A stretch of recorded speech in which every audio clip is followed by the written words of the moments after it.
Well, more bad news this week. You might have thought that you got the election out of the way last September. You might have thought it did have a break of at least a few months, if not a few years. Well, wrong again. Not only do we have state elections looming in South Australia and Tasmania, with more in the offing, but we're back to the polls for the federal election as well, probably as soon as March or April. No, it's all right, not all of us. Just the poor bloody sand gropers over in Western Australia.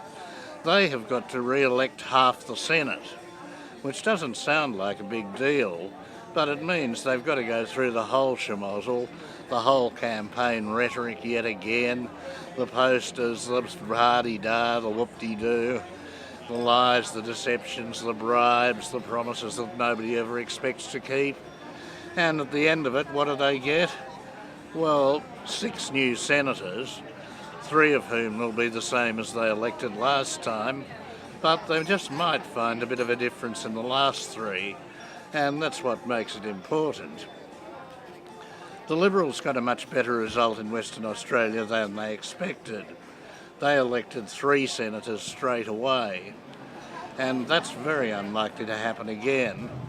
That won't repeat itself in what will be seen as a by-election, with the traditional swing against the incumbent government, even if Labor is still a bit on the nose in Western Australia. And of course Colin Barnett's state government, Liberal government, is also a bit on the nose. So Labor's looking forward to picking up, effectively, 1 Senate seat. Now by itself that won't change anything. Abbott and the Conservatives will, on paper, still have a majority, but they'll still have to negotiate with minority parties, and they'll have to negotiate a fair bit harder than they might have had to otherwise. If Labor does pick up that extra seat, that means that the Liberals will need 7 votes from the crossbenchers to pass legislation, whereas they could have got away with a mere 5 or possibly even 3 under the old Parliament. And that is going to make a difference.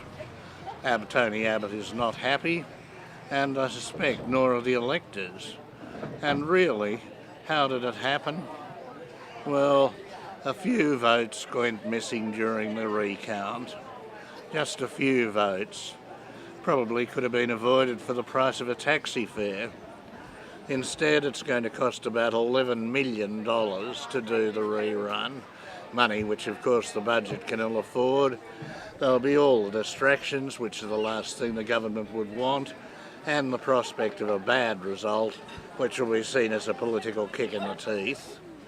Not happy Tony. Well, tough luck Tony. Quite a few of us aren't all that happy with you either. I'm Mungo McCallum, and I'm not bloody happy.